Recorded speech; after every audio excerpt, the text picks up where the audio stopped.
election special of Afternoon Briefing. We will be bringing you 90 minutes to cover all of the angles, the battle lines of this federal election campaign. Anthony Albanese, after visiting the Governor-General bright and early today, laid out the government's pitch to voters and pressed home the new campaign line, which he's been repeating: Labor builds and the coalition cuts. This election is a choice between Labor's plan to keep building or Peter Dutton's promise to cut. That is the choice. That is your choice. Your job, your wages, your child's education, and importantly as well, this thing here, your Medicare card, they're all in your hands. Because only Labor has the plan to make you better off over the next 3 years. Only Labor is acting on the cost of living. Only a vote for Labor will keep your wages growing. Take 20% off your student debt and cut taxes again and again for every taxpayer. Opposition leader Peter Dutton stood up in Brisbane after returning in the early hours of this morning from delivering his budget reply speech in Canberra. He struck a different tone in contrast, pointing to what the coalition perceives as the failure of the Albanese government to address the cost of living. When it comes to the economy, inflation, energy, housing and security, Labor has simply failed to deliver. And unfortunately, Mr Albanese is too weak and Labor is too incompetent to fix the problems that they've created and that are facing our country today. We can't afford 3 more years like the last 3. But there is a better way for our country, and my team and I have a practical plan which will deliver cost of living relief and lower power prices into the future. The Australian electoral system is full of peculiar pomp and ceremony, which begins with the Prime Minister driving to the Governor-General's house to advise of the date for the federal election and dissolve the 47th Parliament. It's the final piece of political theatre before the campaign starts in earnest. Here's how it played out this morning.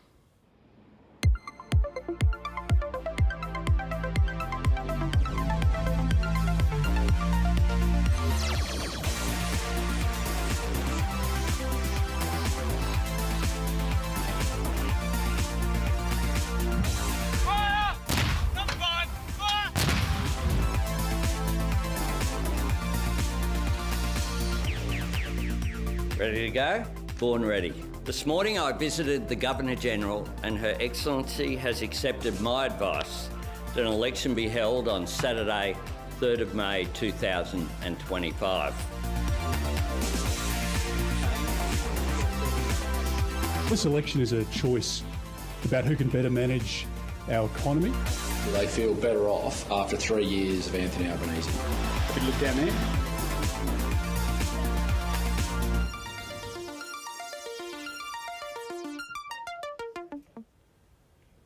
Well, for some big picture perspective, let's bring in our first political panel. Labor historian from the John Curtin Research Centre, Nick Dyrenforth, and former New South Wales Liberal Minister Pru Goward. Welcome to both of you. Good afternoon, Patricia. I want to start with you, if I can, Pru Goward. You've seen the opening pitches. What did you make of those respective pitches this morning? Well, they're both going to talk about cost of living. The opposition's going to obviously argue that they've got a plan and that with a cost of living crisis at the level which people believe that it is at the moment, it's got to be a plan. It's just not going to have to be, it's got to be more than a grab bag, but that's obviously where Peter Dutton's going to go. He's already started talking about a practical plan. Of course, Mr Albanese has to do the same thing because this is by Australian standards, a severe cost of living crisis coming at a time when there's more uncertainty around the corner. They're vaguely aware of that because of what's happening in America, and they will want a plan. Giveaways might be the beginning of a campaign, Patricia, but it can't be the end. That's a good point, and people will look at bigger issues Yes. too, you'd think. Nick, you saw the opening pitches. What's your take? Yeah, to be expected, PK. I think Pru's right. This is a cost of living election.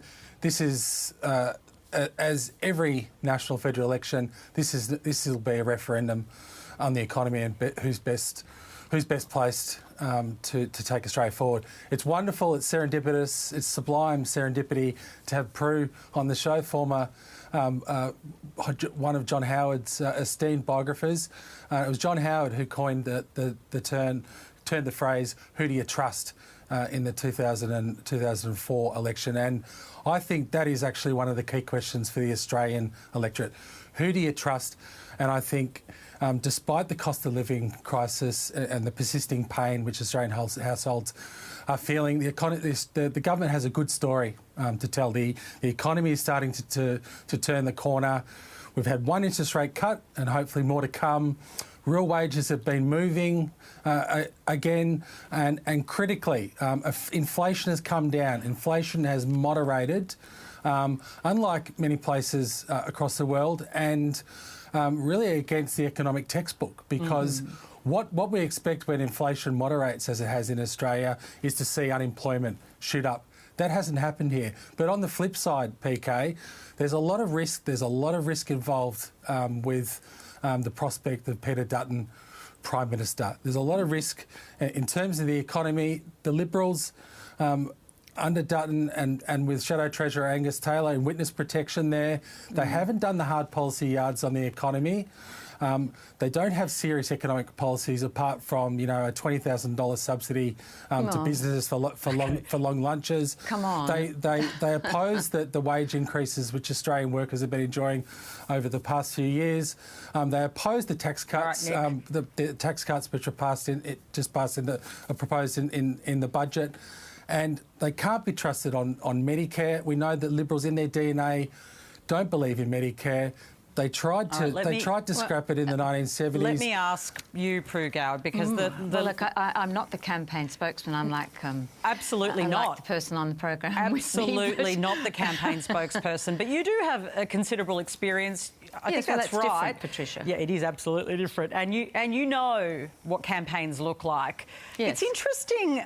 Nick mentioned John Howard because John Howard's name is being mentioned a lot by Peter Dutton. All the time. Peter Dutton wants us to think and know that he's a John Howard kind of leader, and he doesn't mention the last couple of Liberal leaders, interestingly, Pru Goward. Have you noticed that? Well, why wouldn't you mention John Howard? He's become, as everybody says, the gold standard for Prime Ministers. He's very like Peter. He's practical. Doesn't get bogged down with ideological debates, just wants to do the right thing. And I think people trusted John Howard, as he said. He'd been the Treasurer. He'd been sliding his hands into their hip pockets for years as Treasurer. It was one of his favourite stories. And I think that Peter Dutton, quite rightly, has identified that that's what Australians want in a Prime Minister. And if we're talking about trust, I think it's going to take a long time for Mr Albanese to live down that promise to get down energy prices in his first term, and then to just see them spiralling upwards. So there's a big. It's all very well to say that the government's done a bit, but the problem about being in government is you have to make decisions, and they've made, if I might say, some very bad ones, and things that they're going to have to actually argue persuasively is not going to be repeated in another term of a Labor or a Labor Greens government. Let me ask you this, Pru, and then I want to come back to you, Nick. The decision to oppose the tax cut, that is unusual if you look at historical precedents. Well, look, what did you think there's a couple of... First of all, low-income earners don't pay very much tax. And on balance, the big taxes are paid by middle and high-income earners. We know that. So it's not as if it's going to make a significant difference to anybody's lives. But the other thing is, I think, as Peter Dutton's identified, that fuel excise not only gets down the price of fuel that you're using in your RAV4 to get your kids to school, and, metropolitan cities, the outer metropolitan areas in Australia are big places to drive your kids around in. So it's not only going to directly affect a family budget, but obviously in a country as large and as disparate as ours, it affects the cost of vegetables, the cost of food, the cost of anything. Transport is a big cost. I live near the Hume Highway. I can tell you, you fight a train of trucks every day moving stuff around, and we know that transport costs are an important component of that. Now, this subsidy won't affect all parts of the transport sector, but I think it's a very significant recognition that metropolitan Australia, which is where most people live, and they don't have electric cars, are very distinctly affected by taxes on fuel. Nick, that pitch for lower fuel is very much pitched at some of these outer suburbs that are Labor heartland that Peter Dutton's been trying to get. Do you think it will resonate? Anything which can ease the burden at the petrol bowser is to be welcomed. I think the Treasurer Jim Chalmers has described this coming election as the battle of the burbs, and he's right. That's where the election's going to be won and lost.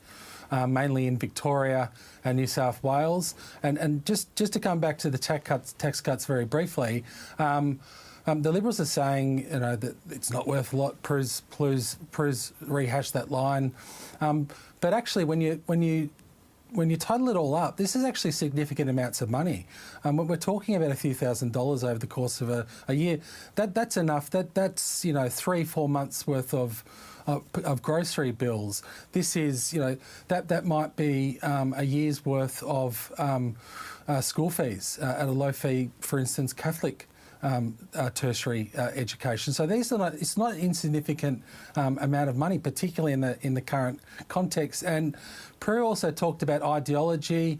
I have to say that if you have a plan to cut 41,000 jobs from the Commonwealth public sector, I know no other word apart from ideology which could be driving that, which could be the motivating driving factor behind that. Well, how about efficiency? What's wrong with efficiency? Oh, sorry, maybe that's not an ideology. Maybe it is an ideology, but efficiency is what that's all about. I mean, 41,000 additional public servants in a country that is struggling with productivity is pretty hard to explain, and I think Middle Australia out there doing it tough in small business probably recognises that it's time there was a break on the growth in the public sector. But Middle Australia need to call Centrelink.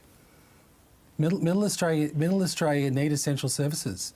Middle Australia, who particularly citizens of Queensland, who've been battered recently by Cyclone Alfred, they rely on essential services, which are provided by the Commonwealth. That's the scare campaign, is it? That all these 41,000 jobs are always going to be in frontline sensitive jobs? Well, I mean, that's just nonsense. At this vantage point, Pru, I'm not putting myself forward as alternative Prime Minister. Peter Dutton is, and I think it's a legitimate question for the Australian public to ask. These 41,000 jobs, where specifically are they going from, and how will they impact on the essential services that we expect government to provide? It is. If I can, I've enjoyed very much watching you spar, but I will get in here just to ask this final question, and that's the wild card of Donald Trump. And he is playing a role in this campaign, either through potentially smacking us with more tariffs or just being there as a sort of contrast to the sort of country we're used to being in, this kind of sense of a lot of instability in the world. First to you, Nick, do you think that the Trump factor will play a role in this election, and what might it look like? It's hard to escape the tsunami that is the Trump administration at the moment. Our steel and aluminium exports have already been impacted, and I think the government have done a good job in standing up for the Australian national interest. And critically, health is going to be front and centre of this campaign, and we know that American Big Pharma is out there with our PBS. One of our treasured national institutions, along with Medicare. It's like Vegemite in the national psyche, and US Big Pharma are after our PBS. So the question then really is, PK, who's going to stand up? Who's going to stand up for the Australian national interest in the face of Donald Trump, full credit to him. He's pursuing an America First strategy. But if that's the world we're living in, then we need someone who's going to put Australia first, who's going to protect our steel and aluminium exports, who's going to protect our PBS, and who's not going to bag the government. We had Peter Dutton out there calling Anthony Albanese limp-wristed. Well, you apologised for that language straight away. Now, that kind of language, it's a telltale sign. When leaders need to call other people weak, when they need to use phrases like limp-wristed, my experience, PK, with these kind of characters, it's not the hallmark of a strong leader. Strong leaders don't need to use that kind of phraseology. Strong leaders don't need to accuse people of this and that. And strong leaders will stand on Team Australia and will not be on the side of Team Trump and Team Elon Musk during this election. Okay. So that's the big risk. That's the big risk. We need to know that Peter Dutton is going to be on Team Australia. Right. Pru Goward, I'll ask you the Trump question and no doubt you'll refute some of the points made there by Nick. Oh, well, Nick's just made the Labor point. I'd like to make the real point, which is that the Trump administration and the tariffs generally are a worry for every country, not just Australia. I have to say the tariffs on aluminium and steel are not going to particularly... Well, they're not... because we're not... I mean, we don't export a lot of either of those commodities to the US, but there will be other tariffs that will affect us. Of course, other people we sell to will have their economies also affected. And I think that is absolutely playing into Australia's sense of economic uncertainty at this time. It's outrageous to suggest that either party would not stand up to the Trump administration on this. Of course, everybody's on Team Australia in the end. I have to say, sometimes I think the Labor Party puts the union interest before the national interest, but I suspect on this occasion even they would not do that. So I don't think that's going to matter, but I do think what it does say is that this is an environment of heightened economic uncertainty, and Australians are going to want a clear, direct plan delivered by somebody who looks them in the eyes and who says, I'll do what I say I'm going to do. And as you said, and as Nick has said, it's one thing we can agree on. Trust is going to be a very big part of this campaign, and the government's got a fair bit of explaining to do about its last 3 years, and Peter Dutton's also got to demonstrate that he can be trusted, having not been Prime Minister. So there's your choices, but there's no doubt that the Trump tariff uncertainty and the mercurial way he operates as a president is unnerving the world. Yes, it certainly is. It's been a good panel. Thank you to both of you. Thank you. Thank you, Patricia. Well, after an election is called, the two major party leaders don't wait to fire up the campaign bus, calling up journalists to get on the road and visit marginal seats. I'm hearing the Prime Minister's campaign has just landed in Brisbane. Let's bring in our Friday Journo panel. Mark Kenny is the host of the Democracy Sausage podcast, and freelance journalist Karen Middleton joins us. Welcome to both of you. Thanks, PK. Thanks, PK. Let's start with the opening statements. Now, I mean, lots of words are spoken in an election campaign, but the opening statements do give you a sense of the sort of crisp main lines they want to campaign on. Karen, how do you assess both of their opening statements? Well, they weren't very surprising in the sense that both of them lent on what you would expect. So the Prime Minister was talking about the global troubles and the need for steadiness, the need for consistency, not taking risks, not changing teams, basically, is what he is saying. And we want to finish what we've started, and we've got your best interests at heart. And he threw in the Medicare references liberally and waved the green card around, and I think we'll see a lot more of that. Peter Dutton talked about economic management, which is traditionally the strength of the coalition. He paraded his own credentials. That's interesting because, as you just said, he hasn't been Prime Minister before, so he needs to introduce himself to people and talk about the experience that he has and that he's qualified to lead. And he also talked about security, not only in economic terms, but in military terms and in terms of people's security. So he leant back again on a traditional coalition strength, which is, law and order and security in the community. So not entirely surprising from either one, I don't think. Yeah. What do you make of it, Mark? I think that's a pretty good summation. The government's pitch is really sort of continued change with continuity. So there's a little bit of the old Veep message there. I was about to say, that's Selina Meyer. It's not quite that. I know, but it is, I suppose, the lot of any incumbent government. It's looking to continue what it's doing. Albanese's long run this argument that serious reform takes more than one term, that you need time to embed things. There are things you can do in a second term that you can't do in a first, and there are things that you need to finesse and so forth, that it takes longer than our relatively short electoral cycles to get serious reform done. I think there's some historical basis for that claim. Peter Dutton, on the other hand, is saying we can't afford another 3 years of what he's characterising as drift and incompetence and weakness from a government, and that Australians are going backwards, that the country is not on the right track. You know, it's quite a similar message to those we see running that ran in the US, that ran in the UK, has run in a number of different places now. Very much that sort of invocation to the past with slogans like take back control or make America great again.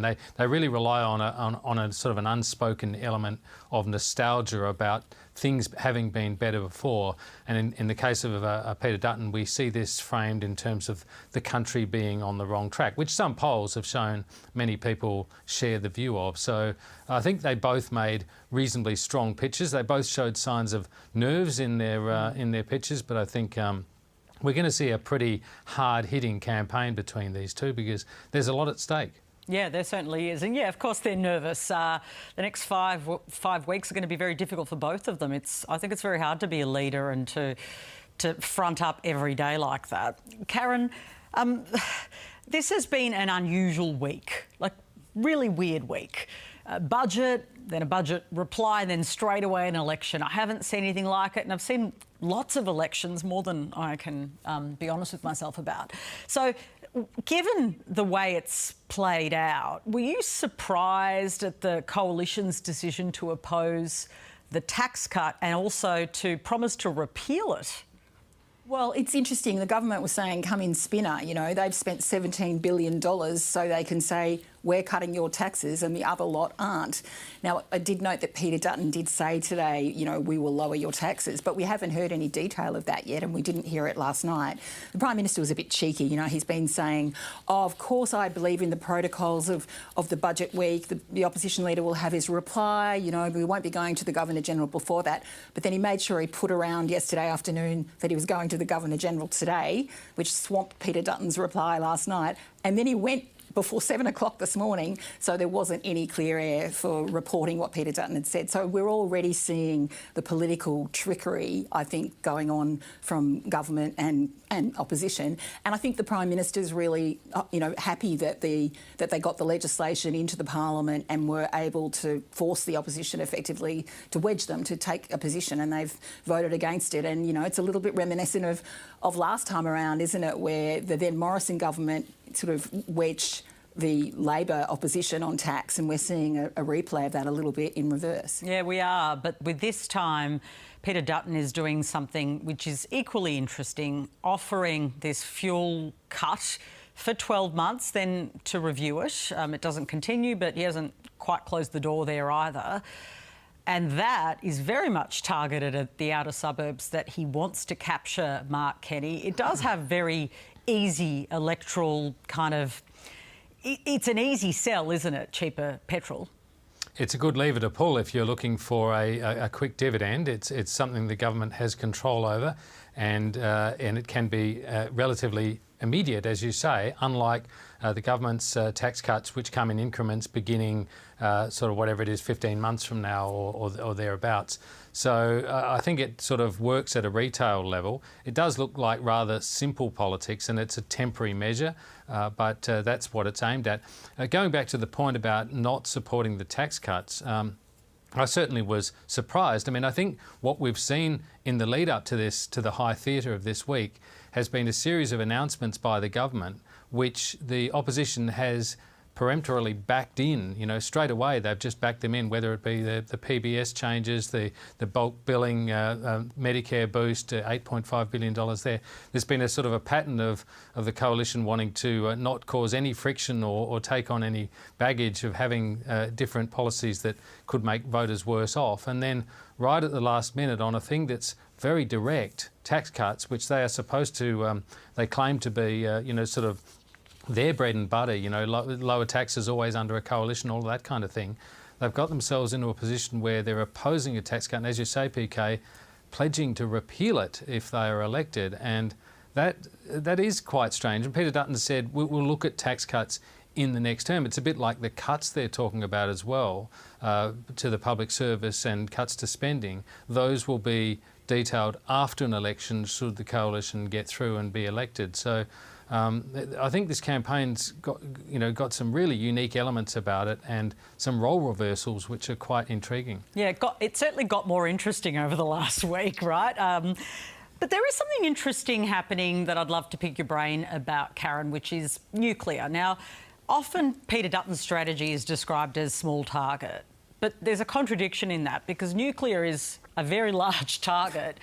Nuclear is not exactly something Australians have embraced historically. It would be a big shift for our country to embrace it. And he's detailed a big nuclear plan. Sure, it's way into the future, but it is about changing that. I'm not the first person to observe that he's sort of dropped off talking about nuclear very much. It seems that today David Littleproud has lent into nuclear a bit, but Peter Dutton certainly has been talking more about a gas reservation policy now. What's your take on the way nuclear might play a role in this campaign? Well, it's interesting, isn't it? It's almost looking like the nuclear policy was the policy that you got to talk about through the 3 years between elections, and now you're going to talk about something else. And it doesn't really feel like a policy that's going to win you an election.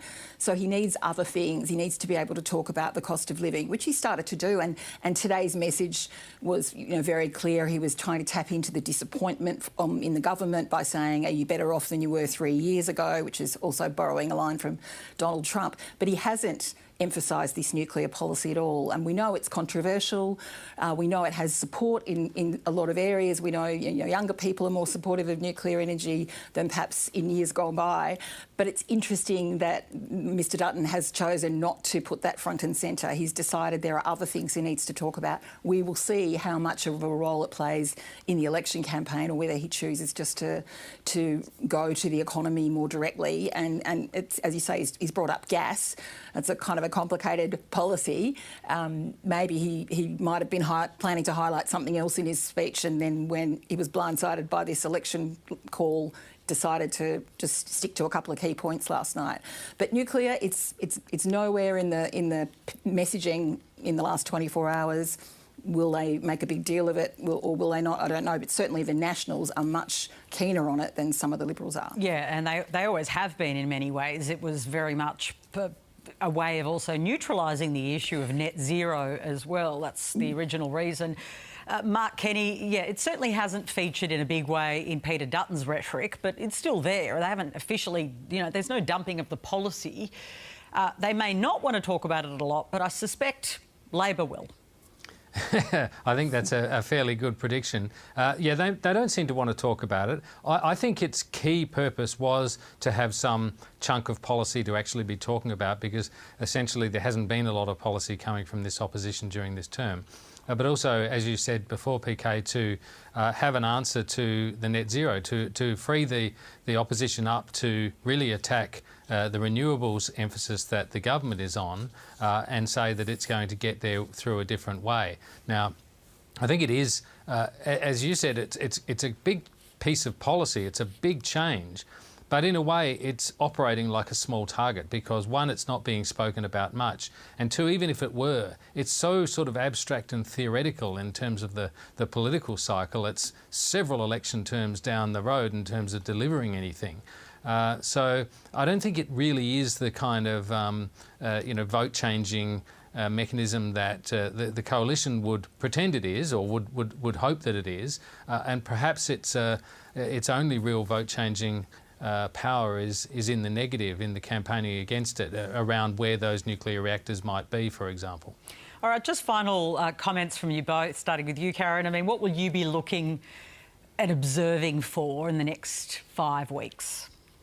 Well, good question. I mean, it's not the sort of election where we're looking at uniform swings and things like that. I don't think there's a whole lot of seats. It's quite messy. There's a whole lot of seats in a whole lot of states, and the mathematics are quite complicated. So I think we'll be having to look at the way the parties are messaging in different states and who they're talking to, and of course this leader, the leader-to-leader contest, the strong versus weak. You do get the feeling that the strong-weak argument has to shift slightly in the new Donald Trump era, and that people might be looking for someone standing up to Donald Trump. So it'll be very interesting for me to see how that plays out in that context and who says what about the relationship with the United States, especially seeing as we're going to get those next round of tariff decisions very shortly.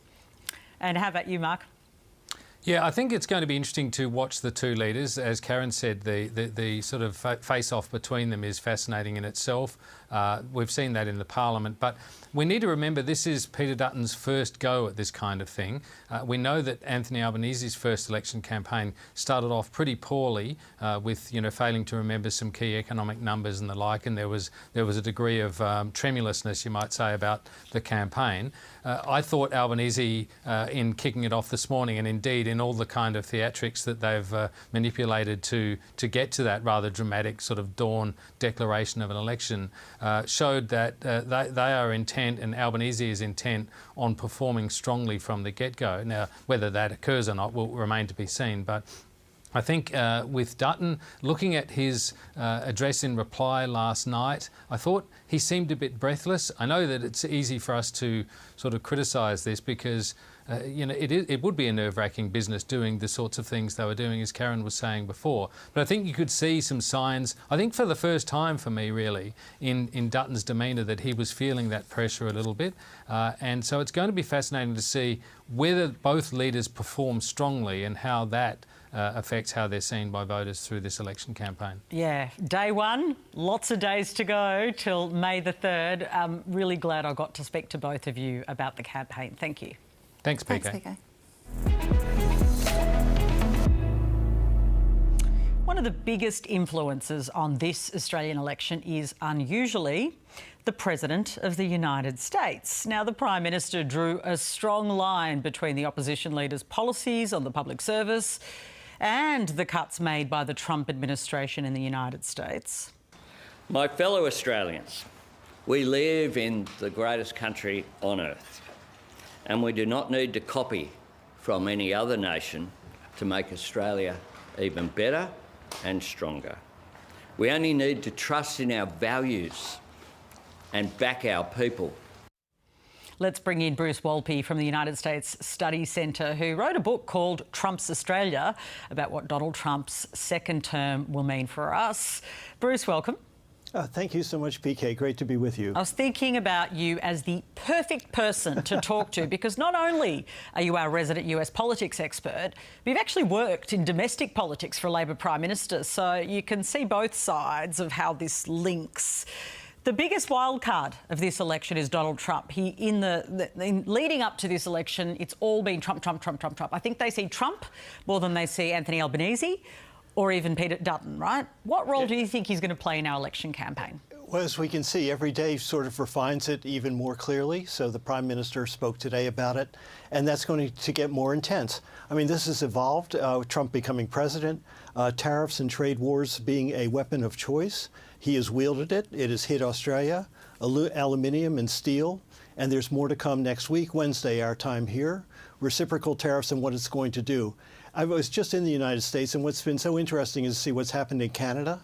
Now it's much closer to the U.S. They have a border that goes for thousands of miles and a much more integrated economy. And when I left the U.S. last night, Canada was staggered along with Mexico, South Korea, and the European Union.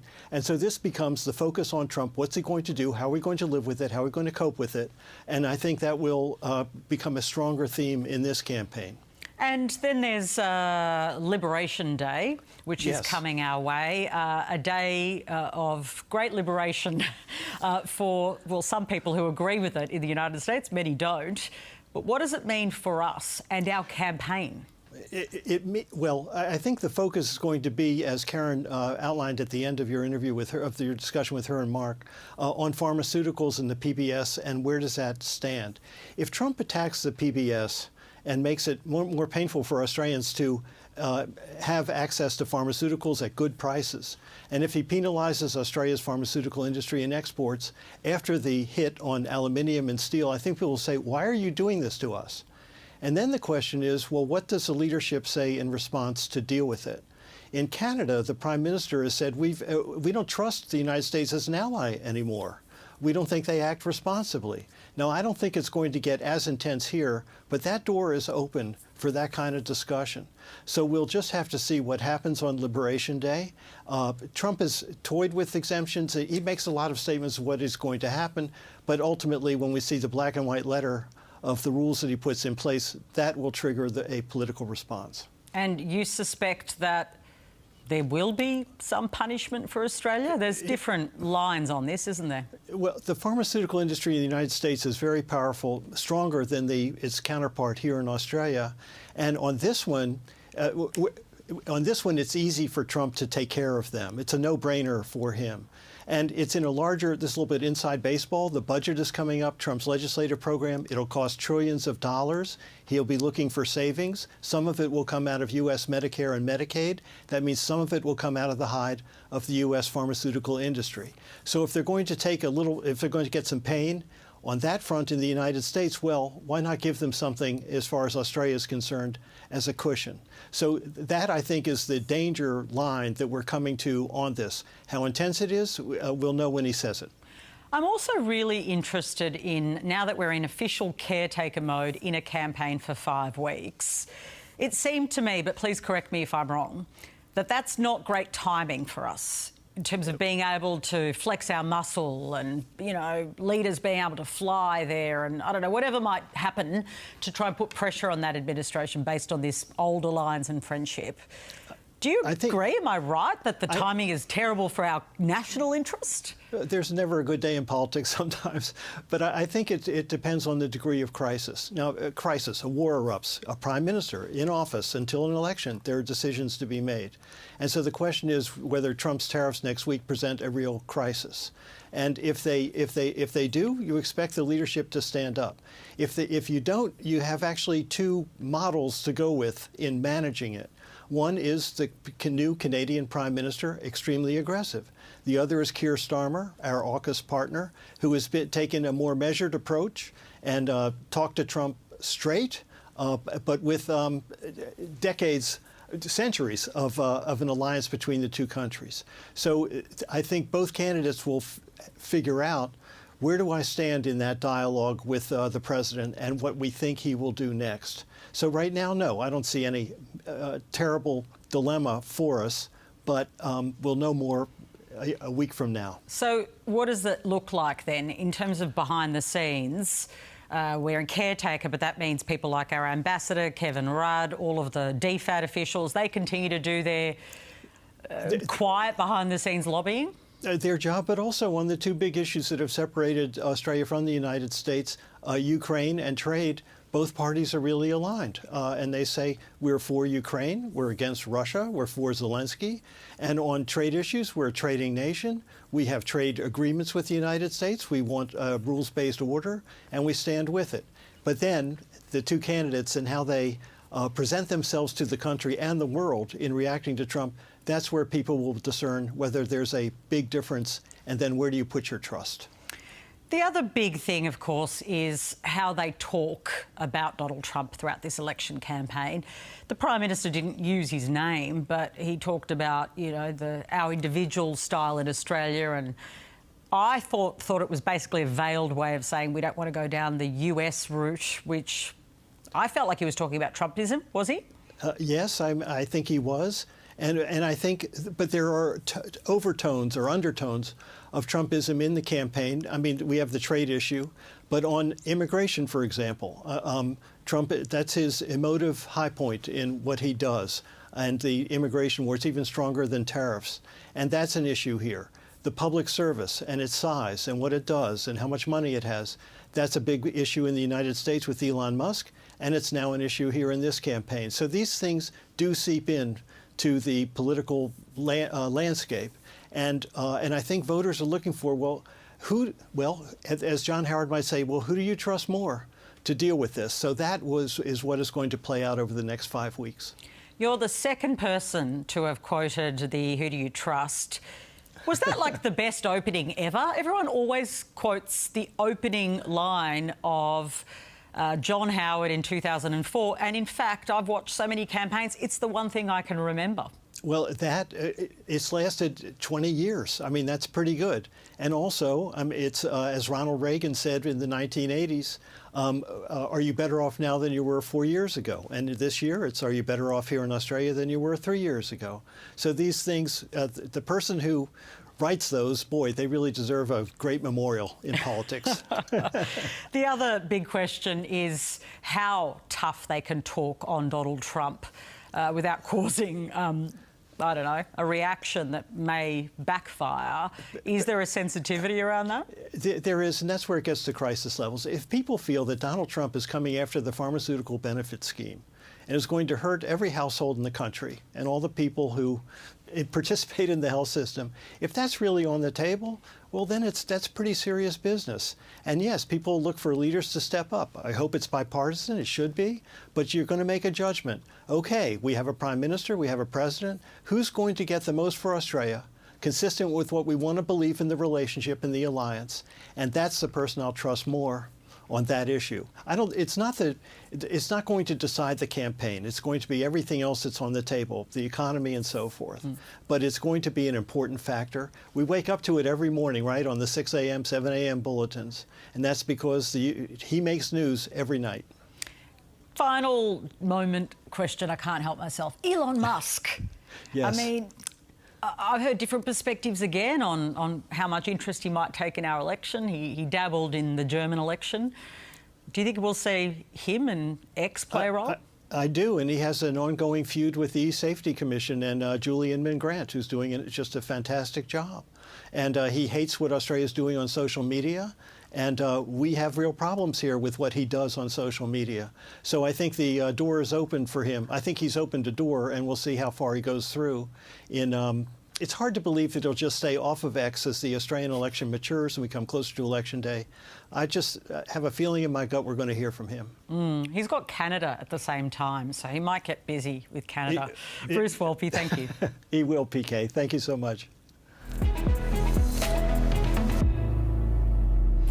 Now, this federal election, as I've written on the ABC News site before, will be the first in Australia where Generation Z and millennials will actually outnumber baby boomers in every state and territory. This will dramatically change the way both parties will campaign, target voters. Indeed, this week, we've already seen the advent of influencers in the budget lockup invited by the Labor Party. In fact, they're hitting the campaign as well. To talk about these changing vote demographics, I want to bring in election analyst John Black, who's a former Labor senator too. John Black, welcome to the program.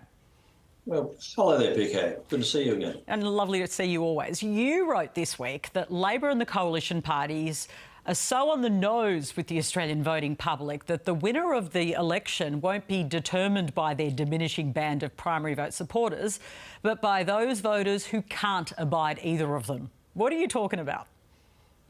Well, what I was looking at there, PK, was the steady decline in the primary vote for the two major parties. It's been trending down for the last 20 years, and it's pretty consistent. But now it's fallen down below around about 2/3 of the vote. What we're seeing is a dramatic drop down to 15 seats at the last election that were won on primary votes. So there was only 8 ALP and 7 coalition members of parliament now sitting who were elected on primary votes. Every one of the others, 136 of them, were determined by who didn't like them all that much and who voted for other parties and somewhat grudgingly cast a preference vote to them. And we saw the same thing happen in the Werribee by-election in Victoria. Big swings against Labor, 17%, but they were mitigated a bit by preferences. So Labor got home on preferences. We saw the same sort of thing in Western Australia. I think we're going to see the same sort of thing this time. But it's not just the major parties. We're seeing some sort of evidence of the Teals being on the nose with their own supporters, their strongest supporters, and the Greens there's no doubt the Greens are on the nose in the inner cities with some of their traditional voters. So it's on for young and old, PK. It is. There's a backlash against everyone. Talk to me about what you call the Trump bump, because the evidence maybe, 6 months ago was that incumbents, I mean, look what happened to Joe Biden's party, and him, were in huge trouble. But you think that might be changing? Absolutely. Look, I did a presentation with Saul Eslake today, which was always a lot of fun. And Saul pointed out in his first slides the geopolitical risk index, which I'd never heard of, and the economic policy uncertainty index. And they're both going up like this. And as they go up like this, what's happening is that the support for incumbents, whether it's Canada or the UK or the Ukraine, I think France is another one, they're all going up.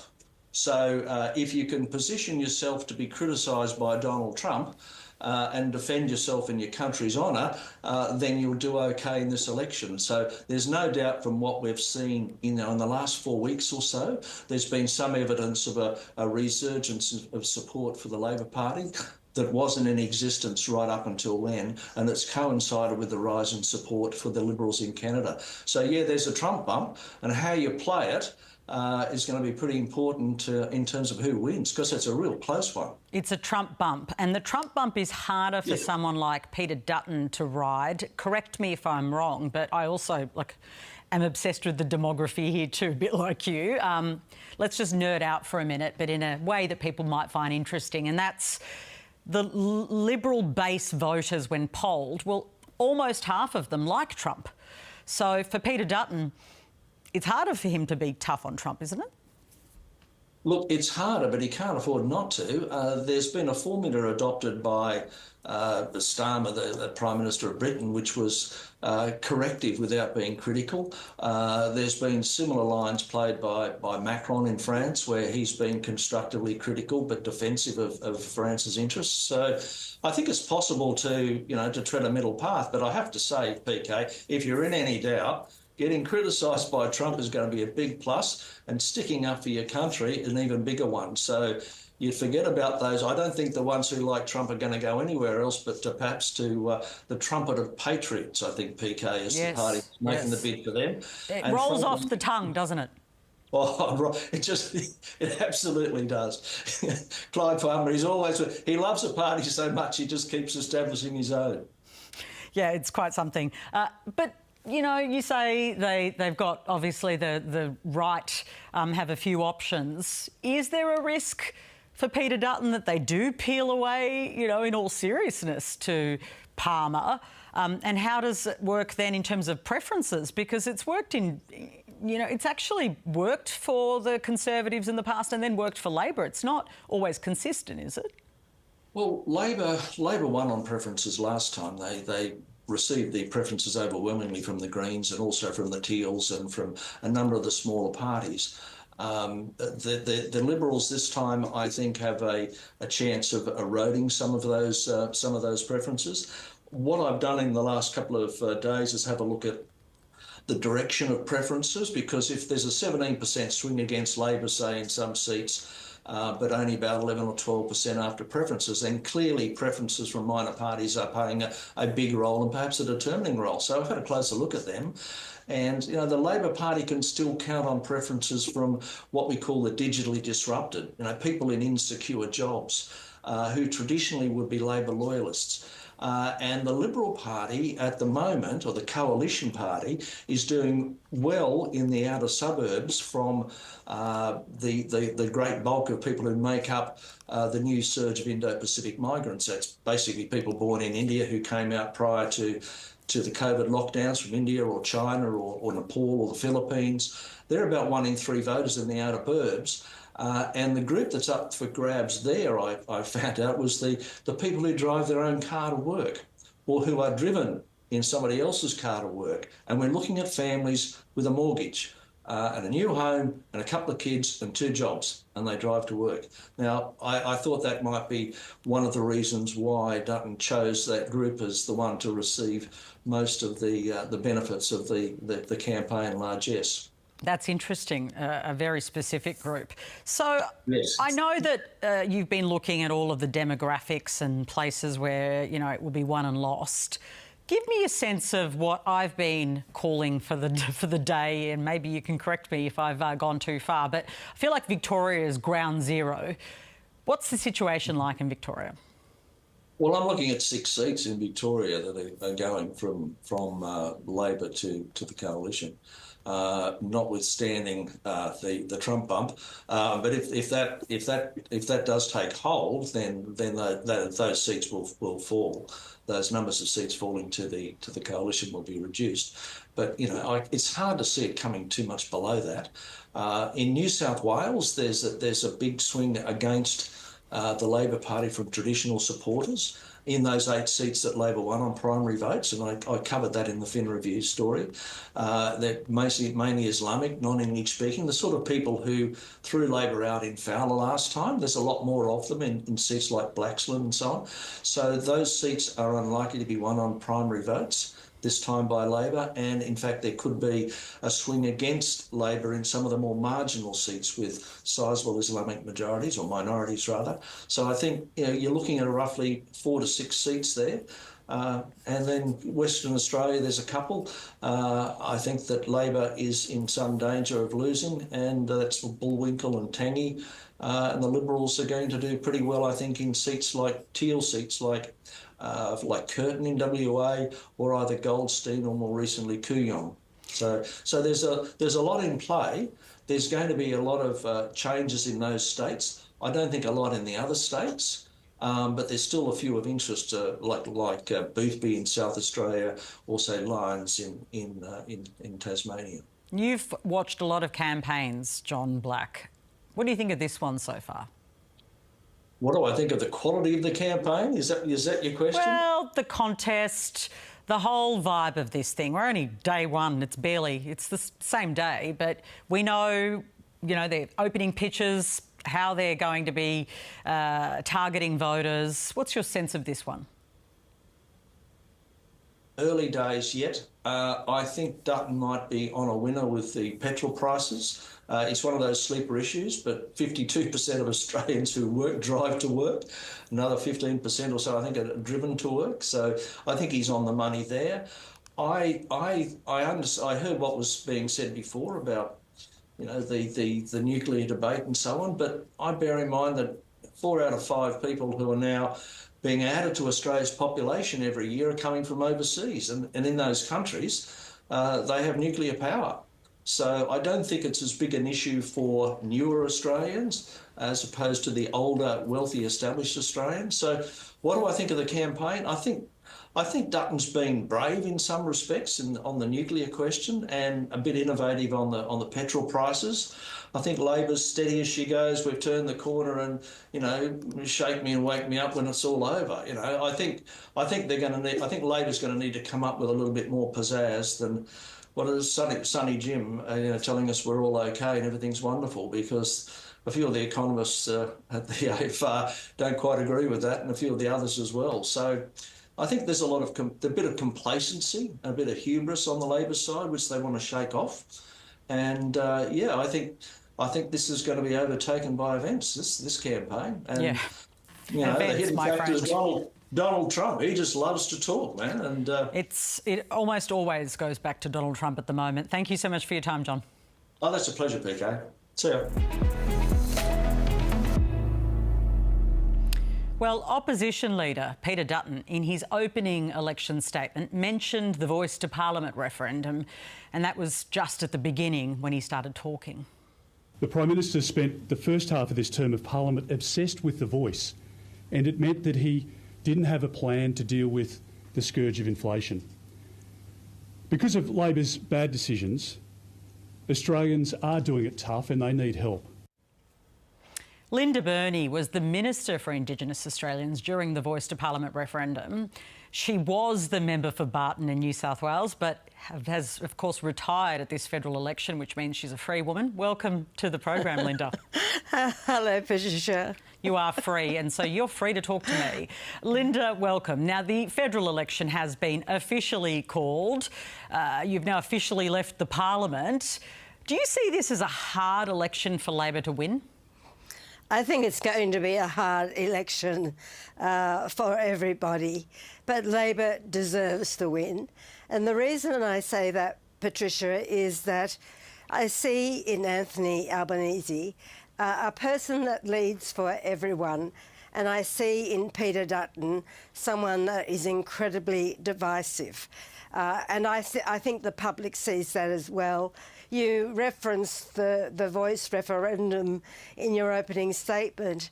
It was Peter Dutton who not only walked away from that, but walked away from decades of bipartisanship in Aboriginal affairs, and I think that's unforgivable.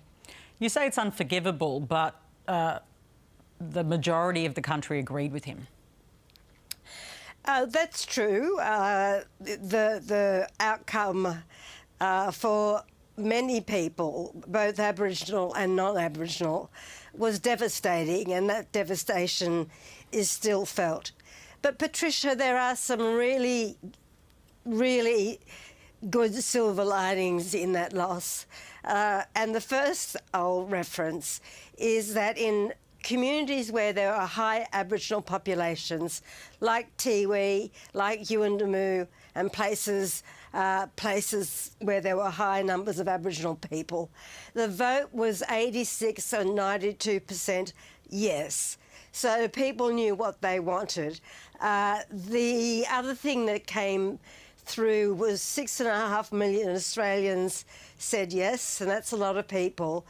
But the thing that really buoys me as well is that there is a group of young Aboriginal leaders in their 20s, 30s and 40s that were blooded by this referendum, and the issues will not go away. Well, you say the issues won't go away, but I think we need to be honest that since that no vote, and it was pretty emphatic, things have changed a lot, and Indigenous affairs sometimes barely gets mentioned, it seems to me, particularly by mainstream politicians, even the Prime Minister. When you reflect on that, do you reflect on it with a sense of sadness? When I reflect on the referendum itself, of course there's sadness. I mean, you saw how hard we all worked. I carried an injury most of the campaign.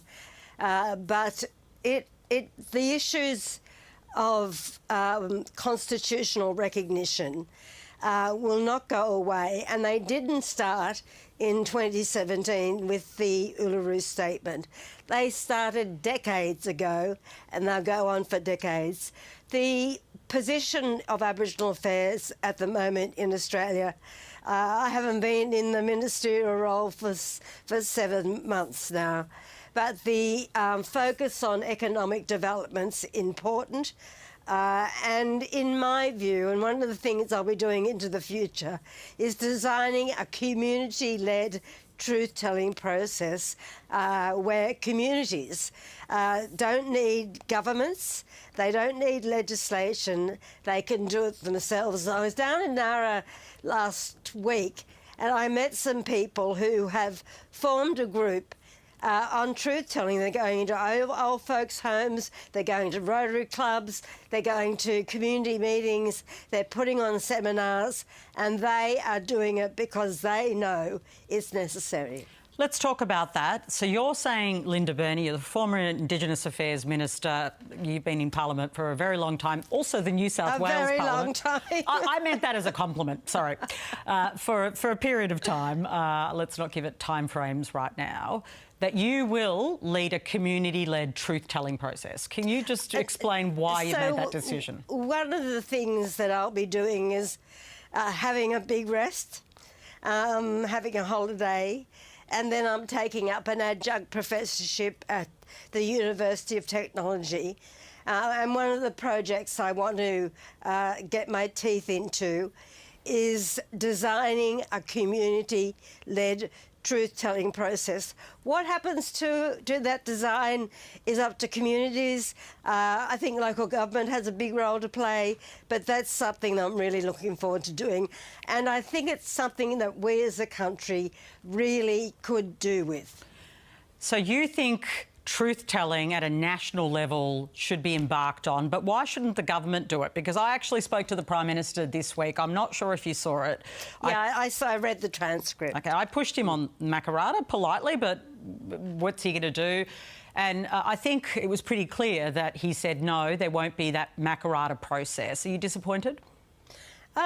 Look, I understand the practical realities of the no vote. I see the Northern Territory new government, I see the Queensland new government walking away from treaty and truth. But Aboriginal people will not walk away from those things.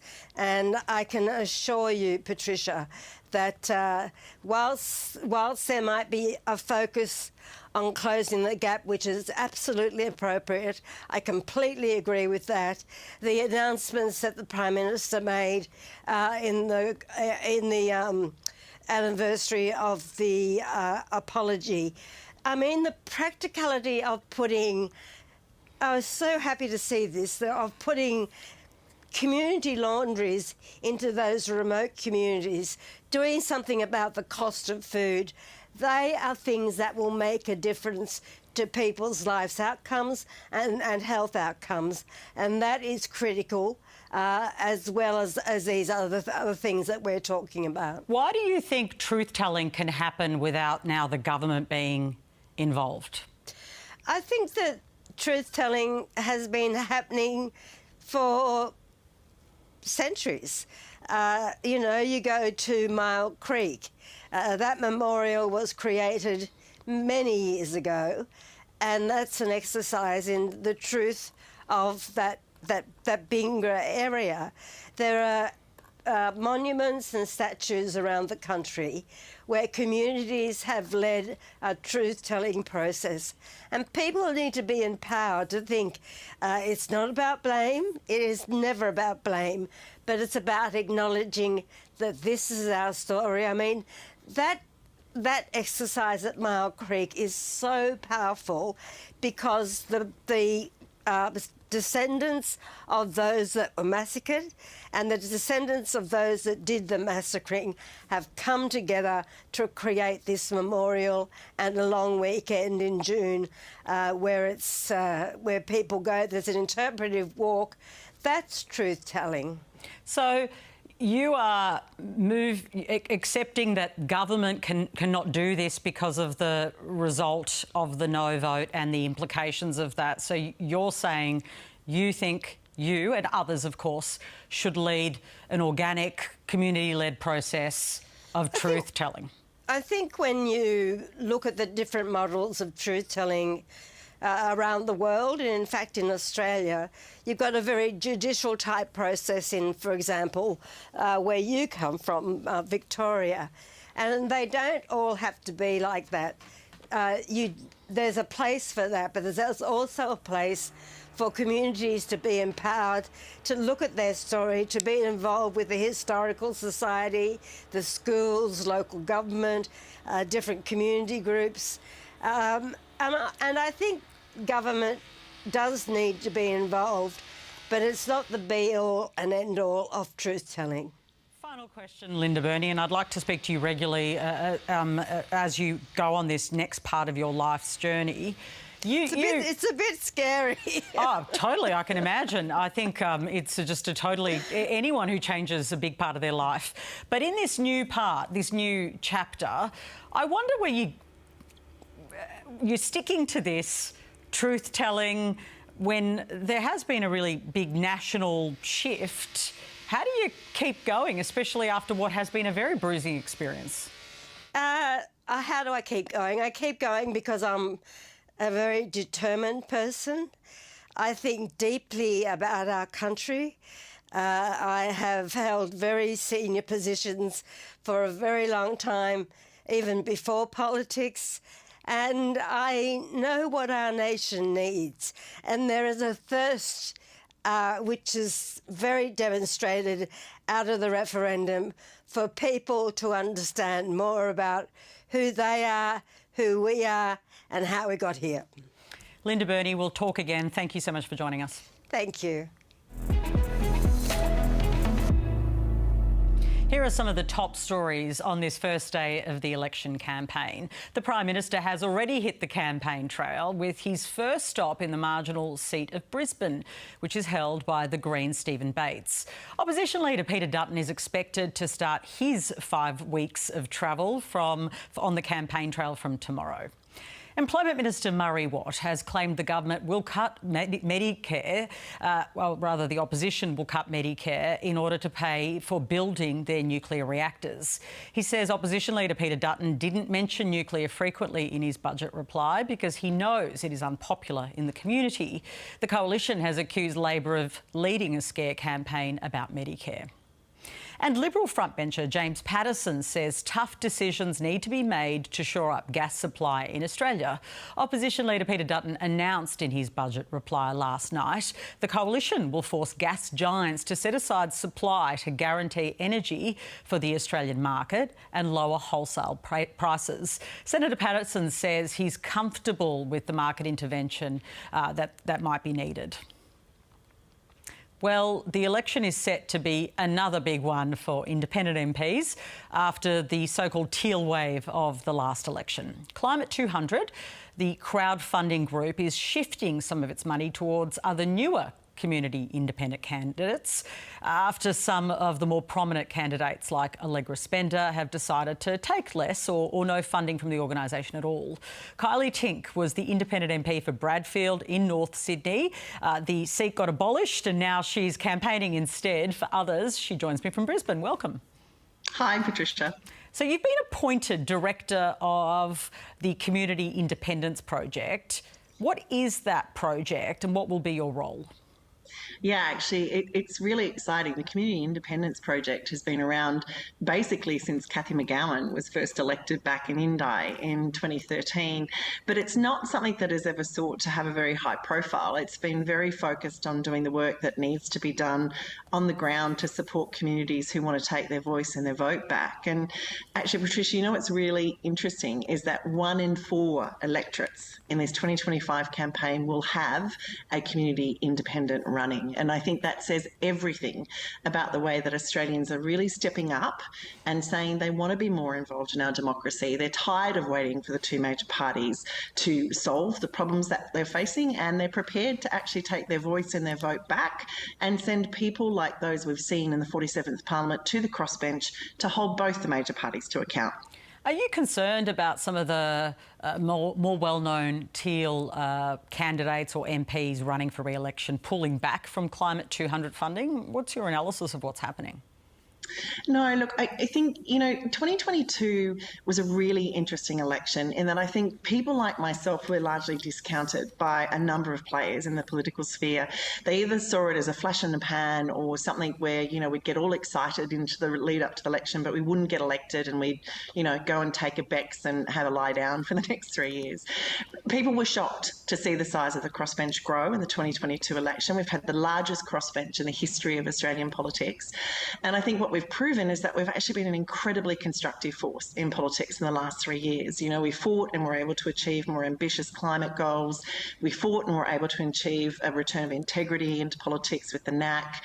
We've really taken the baton, again and again around women and gender issues. And I think ultimately, even a senior member of the parliamentary environment said to me, we changed the climate, we changed the vibe in Parliament. So I think what we're seeing coming into 2025 is that those people that ran in 2022 are very committed. They will continue to carry the torch for their own communities, but they've been able to inspire a whole heap of other communities to say, hey, we want what they're having. We want to be represented in a way which is more authentic to what our ambitions and goals are. And we can see that actually when you send somebody like that to the House, they can make a difference. I spoke to former Labor Senator, but, someone someone who works basically on election polling and demographic analysis, John Black, a little earlier, and he said there is a little bit of a backlash to some Teals as well. He called it a backlash to everyone almost. Everyone running is getting some kind of backlash, all for different reasons. And it brings me to the case of Monique Ryan, who, of course, was in the spotlight over the last week, her husband pulling down signs. They apologised, but they were therefore depicted, and obviously it was a unfortunate scene, as just being like other politicians. Is that unhelpful to trying to... Obviously that's one person, not all of the candidates are the same, but of establishing your credentials as being different to other politicians?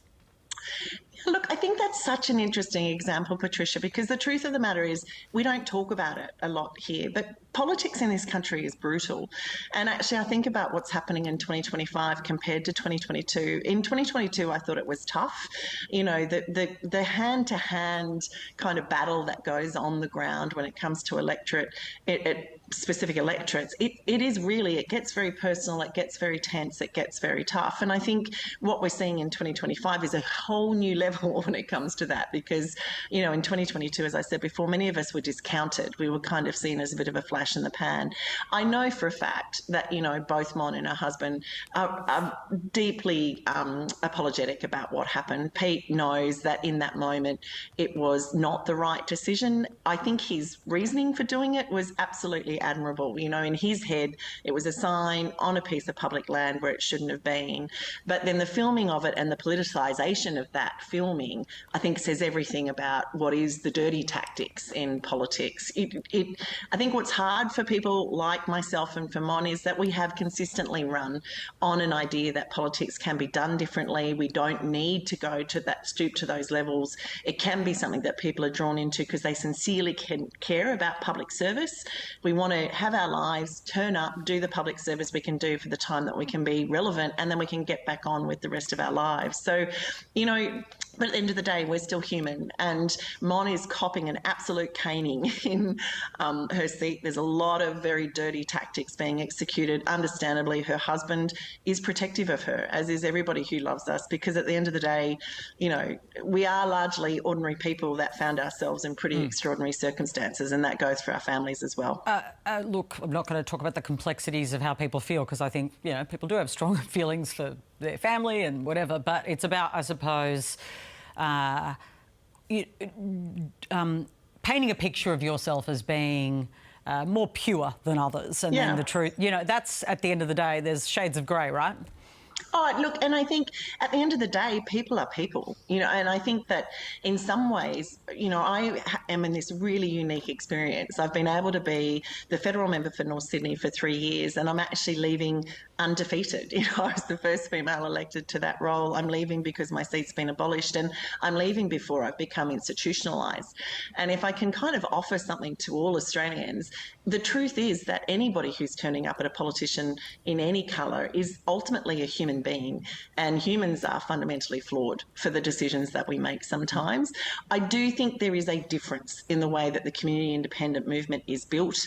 Fundamentally, it comes from the grassroots. The community is mobilised first, and then they go and find somebody from within their community and ask them to run for them. And it creates a very unique compact between the community and the candidate in terms of how you turn up. And, you know, I do know in every single instance, in the 38 seats where they're running at the moment, the emphasis is on positivity, it is on respect, it is on trying to turn up as the best version of yourself in every instance, regardless of what you're facing. And I think that's a really positive thing for our democracy. If we can get more of that happening across the board, you know, I've been accused of being a Pollyanna in the past, but maybe we can find a way of doing politics differently in this country that actually means we are moving forward positively. Just finally, you're in Peter Dutton's electorate of Dixon. I am. You really think you can make a dent in his vote? You know, actually, I am here to say Queensland is the dark horse in the 2025 election. And I think, in fact, even the fact that the Prime Minister is up here, I didn't realise he was. Ellie Smith is running here in Dixon, and she is a cracking candidate. I think what is most telling about it, though, is Ellie is running because her community has asked her to. It's not like myself or anybody from the Community Independence Project or anybody from Climate 200 had anything to do with this seat actually turning around and going, you know what, maybe we want somebody else to actually represent us. Maybe we want somebody whose primary focus is what's going on in our electorate to turn up and speak for us. And so she is definitely in with a shot, as is every other one of those 38 community independents that I spoke about. You know, I must say, though, that at the heart of this movement, every time a community steps up and puts forward a community independent, they've already won, because they have sent a very clear message to whoever's representing them at this point in time that they do not feel heard. They do not feel like they're being adequately represented at the federal level. And the smart candidates in the major parties would actually be looking at this as a trigger for them to get more involved back in their electorate, because, you know, naive or not, I think every single person that's sent to Parliament is primarily sent to represent the people that they live with, that they are surrounded by, and that should be their primary job. The two major parties have gotten too lost in pursuing their own political ideology. So community independence is about taking your voice and your vote back. Kylie, thank you for joining us. Thanks, Patricia. Well, to govern in majority, parties have to win 76 of 150 seats. And while some seats are considered safe by the parties, others swing, and that can make or break the formation of a government. So where will this election be contested? Here's Tom Crowley with the key seats to watch for. 150 seats will decide the outcome of this election, and they're right behind me. To win, you need 76, and last time that's what Anthony Albanese and Labor did. But only just. They hold 78 seats, so not a lot of room to move. The Coalition are a fair way back on 57 seats. And in between them are the crossbenchers, who could be the kingmakers if neither side can get to that majority line. For Labor, the path is simple. Hold their seats and hold on to power. For the Coalition, it's a tougher task. They need to find 19 seats, but opinion polls suggest that there could be a swing in their direction. And their path could begin in the outer suburbs of major cities, home to some of the safest Labor seats in the country. But here in the mortgage belt, Peter Dutton is hoping that cost of living anger can deliver a breakthrough, and his path could begin in the outer suburbs of Melbourne. Labor's Red Wall, where the Coalition is targeting seats like Hawke, McEwen, Dunkley, Holt and Bruce. And there are similar seats in Sydney, including Werriwa and Macquarie. Win those 7 and the House starts to look a whole lot tighter. Next, we can turn to the middle suburbs of cities, where there are a number of seats that Labor holds on thin margins that have often been won by the Coalition.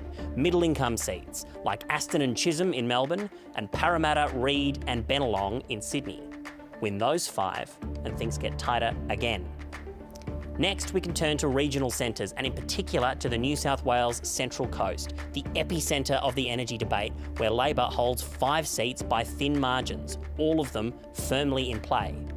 And finally, we can look to Perth, where Labor picked up multiple seats in a landslide the last time around. Win back just 2 or 3 of those, and the Coalition would have enough for a majority.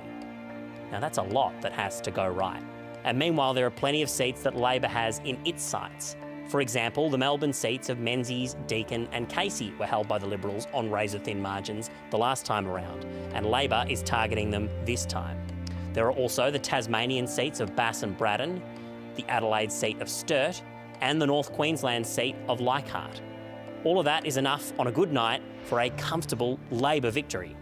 Of course, there's something missing from this story. More than ever before, elections are not just fought between the two major parties. Perhaps the biggest story of all last time was the rise of independents and Greens. And that's going to be a story again. Labor will be fighting the Greens in Brisbane, while the Liberals will be fighting Teal independents in Melbourne and Sydney. Meanwhile, there are new crossbench challenges popping up all over the country. That means we could end up in a situation where nobody gets to a majority. That's a hung parliament, and it would require the major parties to deal with the crossbench to find a way forward. So many seats, so many stories to watch. This is going to be some election.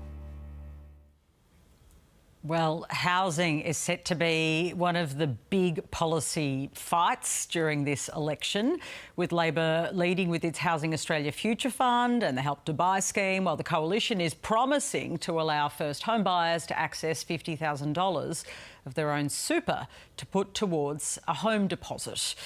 Well, they're just some of the policies. There are others, in fact. It's quite a complex web. We know that young people are telling us that overwhelmingly housing is the biggest issue for them. To take stock of the two major parties' different ideas about how to resolve what everyone agrees is a housing crisis, let's bring in Peter Chulip, who's Chief Economist at the Centre for Independent Studies. Peter, welcome. Hi, Patricia. How are you? Good. I know that this is your biggest passion, right? Yes. And your work, but you're very passionate about it. As it stands today, it's only the first day of the campaign. I can't believe we're already in it now. May the 3rd, everyone goes to vote. We know housing is a burning issue for lots of people. What are the alternative solutions being offered? So, housing is mainly a state government issue where the Labor governments of Victoria and New South Wales are leading the country. But in my view, the positions are the opposite at federal politics, where the Liberal Party is offering a little bit more than the Labor Party. As you say, their big policy is the super for housing.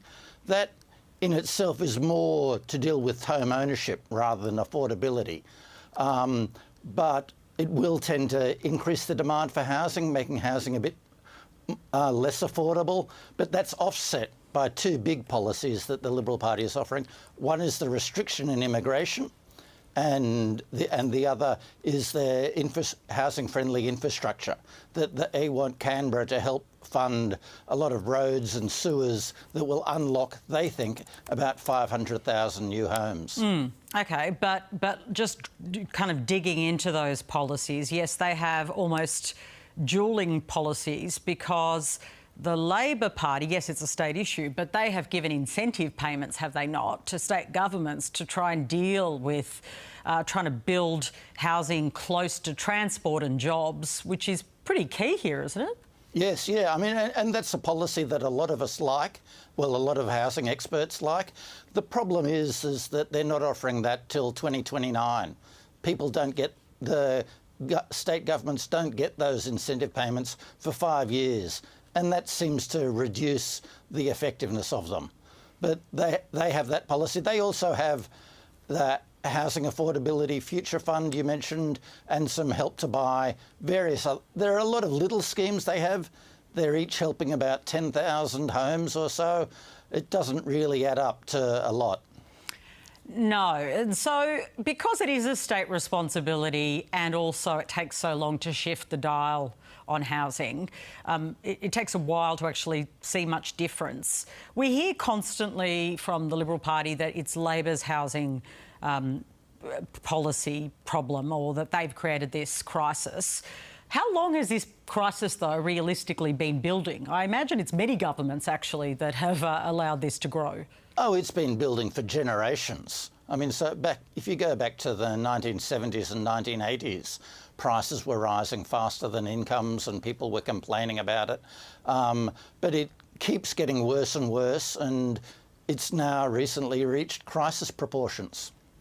So those crisis proportions are clearly making people feel pretty insecure. We heard that Peter Dutton might mention housing or make housing even a centrepiece of his budget reply. It didn't end up happening, but he is talking about restoring the dream of home ownership.